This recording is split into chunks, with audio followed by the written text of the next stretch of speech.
knowing full well that like the outside world, you can't really rely on that anymore, and probably not for a while.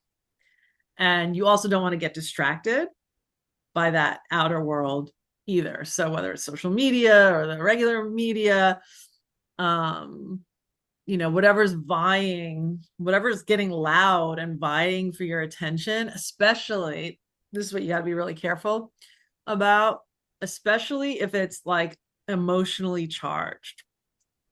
So if something's emotionally charged, like the outside, like current events or like things that are happening in the world, because we're just going to be getting like hit one thing after another, basically, in one way, shape, or form. So whether it's fear or sadness or grief or anger, big emotions where like that's kind of being like the world is like fanning those flames. Be very cautious. That's the wood. Be very wood about that, I guess, the wood snake, and create boundaries and not let that really get in to you. Does that make sense? Yeah, it makes sense. Like don't be swept up by the, and it's hard. I mean, trust me. I mean, the fires with LA, like because I know people that were personally affected, so it was very, very hard. And I think it's huge. So it's massive. Um, but at some point I was like, you know what? I'm actually not there. There's not a lot that I can do other than have empathy and compassion and try to help the people that I know as much as I can. But then you have to create a boundary for yourself and do what you need to do for yourself, because if everyone does what they need to do for themselves, then we're stronger pieces of the puzzle. We're stronger energetically. That's adding to the cosmic soup of things. We're stronger in terms of like not letting these like waves of emotion just like beat us up and control us and get bandied about.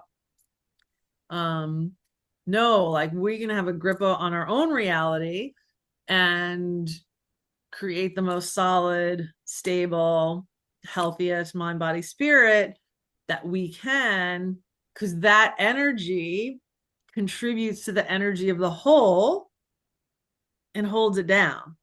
That will help keep things from going way off the rails. you know, like there'll be at least some of us who will be grounded in our own knowingness, in our own still maintain the connection with our own uh consciousness, our own intention, our own um knowingness and inspiration to do what we need to do for ourselves, without losing it, without falling into fear or despair or chaos, or without blaming other people for things and just like getting caught up in a lot of nonsense.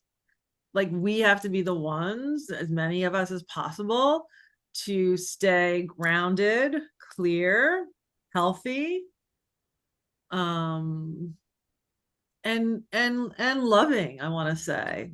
So learning how to live with a more open, loving heart that at the same time you don't want to get swept up or swept away, or you don't want to sacrifice your Just own emotional. overwhelm yourself. Yeah, you don't want to, thank you. Yeah, you don't want to overwhelm yourself. You don't want to yeah, you don't want to like get lost in things. It's a very delicate balance, I think. Especially if you're a sensitive person, if you care. um so it's like, because that's going to be also really important, is keeping your heart open, especially as we go through all the technological advances.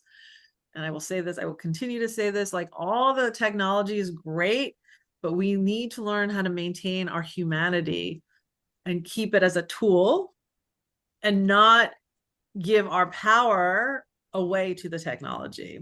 And we want to use the To AI. technology. We don't want the technology to use us. Yeah, with AI, yeah. Like that could be a tool or it could take over, you know? Yeah, my